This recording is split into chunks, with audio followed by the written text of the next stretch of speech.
Hi అండి, అందరికీ నమస్కారం. Welcome back to my channel. ఈ వీడియోలో జగన్కు గుడ్ న్యూస్ అండి. ఏపీలో ఈ ప్రాంతాల్లో మళ్ళీ రీపోలింగ్, ఈసీ సంచలన ప్రకటన. పూర్తి వివరాలు అయితే వీడియో ద్వారా తెలుసుకుందాము. వీడియోకి అయితే లైక్ కొట్టండి. వీడియోలోకి అయితే వెళ్ళిపోతాము. ఎమ్మెల్యే కోటాలో 2 ఎమ్మెల్సీ స్థానాలకు ఉప ఎన్నికల షెడ్యూల్ విడుదలైంది. ఈ నెల 25న నోటిఫికేషన్ విడుదల చేస్తున్నట్లు ఎన్నికల సంఘం ప్రకటించింది. నామినేషన్ల దాఖలు జూలై 2వ తేదీని తుది గడువుగా అయితే పేర్కొనింది. నామినేషన్ల ఉపసంహరణకు జూలై 5వ తేదీ వరకు అయితే తుది గడువు ఇవ్వడం జరిగింది. జూలై 12వ తేదీన ఎన్నికలు జరుగుతాయని నోటిఫికేషన్లో పేర్కొంది. ఈసీ రామచంద్రయ్యపై అనర్హత వేటు, అలాగే షేక్ మహమ్మద్ ఇక్బాల్ రాజీనామా నేపథ్యంలో ఈ 2 సీట్లు ఖాళీగా ఉన్నాయి.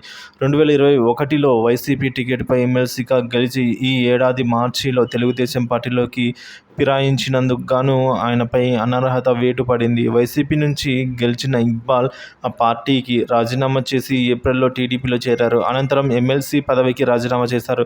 ఈ ఇద్దరి పదవీ కాలం 2027 మార్చి 29 వరకు ఉంది.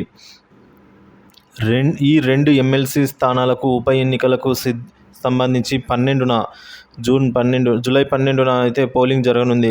అదే రోజు ఫలితాలు కూడా ప్రకటించనున్నారు. ఎన్నికల సంఘం ఈ మేరకు ప్రకటనలో పేర్కొంది. ఏపీ అసెంబ్లీలో ఎన్డీఏ కూటమికి 164 మంది సభ్యుల మద్దతు ఉన్న నేపథ్యంలో 2 సీట్లు కూటమికే దక్కుతాయని పలువురి అభిప్రాయం. ఇటీవలి అసెంబ్లీ ఎన్నికల్లో 175 సీట్లకు గాను టీడీపీ 135, అలాగే దాని మిత్రపక్షాలు జనసేనకి 21, బీజేపీకి 8 సీట్లు గెలుచుకున్న విషయం తెలిసిందే.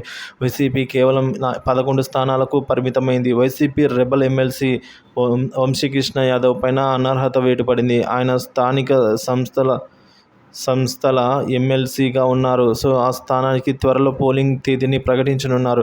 తాజాగా అసెంబ్లీ ఎన్నికల్లో ఘోర పరాజయం చవిచూసిన వైసీపీ తర్వాత వచ్చే ఉప ఎన్నికల్లో ఎలాగైనా కూడా వైసీపీ గెలవాలని కసరత్తు అయితే చేస్తున్నట్టు తాజా సమాచారం ఫ్రెండ్స్.